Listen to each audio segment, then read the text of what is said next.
Samsung a commencé à expédier ses derniers smartphones phares avec des fonctionnalités d'IA pour une meilleure expérience utilisateur. Cependant, certains acheteurs de Galaxy S25 Ultra ont signalé un problème d'écran étrange et des politiques de retour frustrantes. Un utilisateur de Reddit, Cultifenton, a affirmé que Samsung leur avait envoyé un Galaxy S25 Ultra défectueux avec un écran défectueux. De fines lignes horizontales apparaissent sur l'écran principalement lorsque vous prenez le téléphone pour réveiller l'écran avant de le déverrouiller. L'utilisateur a également remarqué que l'écran scintille de manière inattendue. Ils ont suivi les conseils de l'assistance Samsung pour tester le téléphone en mode sans échec et ont même effectué une réinitialisation d'usine complète. Étant donné que le problème n'a pas disparu, il semble qu'il s'agisse d'un défaut matériel. Un autre utilisateur a signalé un problème d'écran différent lors de l'utilisation de l'appareil photo du Galaxy S25 Ultra.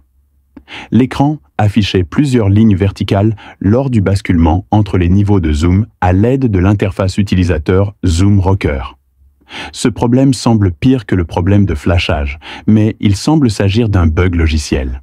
Les lignes verticales et les couleurs étranges n'apparaissent que sur l'objectif de l'appareil photo, tandis que le reste de l'écran fonctionne bien. De tels problèmes soulèvent des inquiétudes quant au contrôle qualité de Samsung. Si les premiers acheteurs reçoivent des unités défectueuses, cela peut nuire aux ventes en obligeant les clients potentiels à réfléchir à 2 fois avant d'acheter. Samsung devrait proposer une politique de retour équitable pour les défauts matériels. Il devrait également créer un système d'assistance dédié pour gérer les plaintes des clients, garantissant ainsi que les acheteurs obtiennent ce pour quoi ils ont payé. Après le lancement du Galaxy S25 Ultra, le premier rapport de problème est ici. L'utilisateur a posté une photo du Galaxy S25 Ultra avec du grain sur l'écran. Selon l'utilisateur sur Reddit, je suis allé chercher la démo et j'ai essayé de tester mon écran. Cette démo provient de T-Mobile, Californie.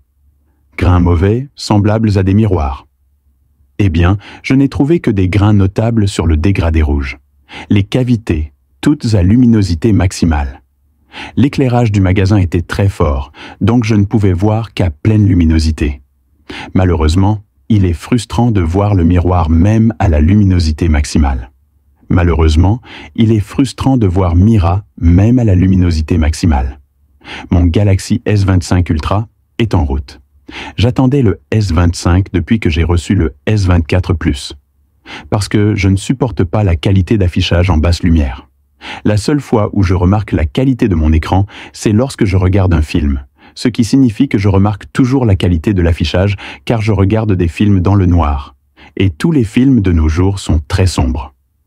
J'espérais qu'il réglerait ce problème avec le S25, mais il semble que je devrais essayer le S26.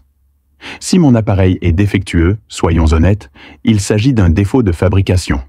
Je vais rester avec mon S24 Plus.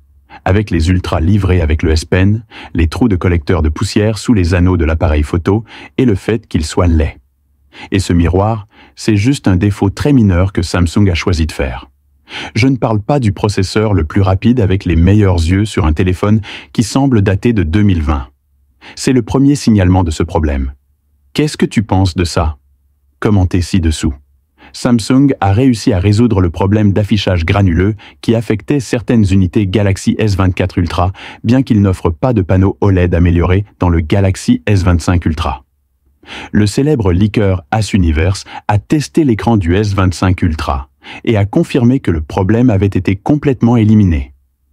L'image partagée prouve également que le dernier produit phare de Samsung est dépourvu de la texture granuleuse observée sur son prédécesseur.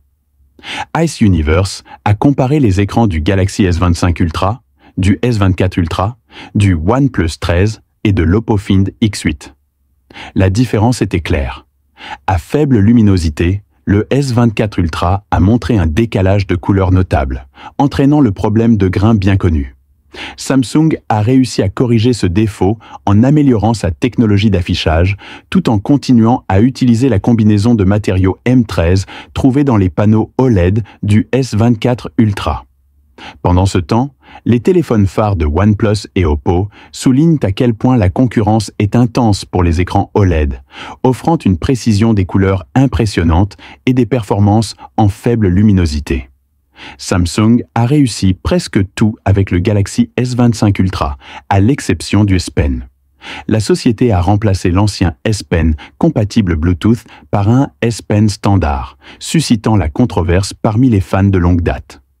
Une autre mise à jour majeure est l'introduction de la charge Q2, mais elle n'a pas reçu beaucoup d'attention. Au lieu de cela, la conversation se concentre sur la suppression des mouvements et des gestes du S Pen, des fonctionnalités que la plupart des utilisateurs de Galaxy utilisent rarement.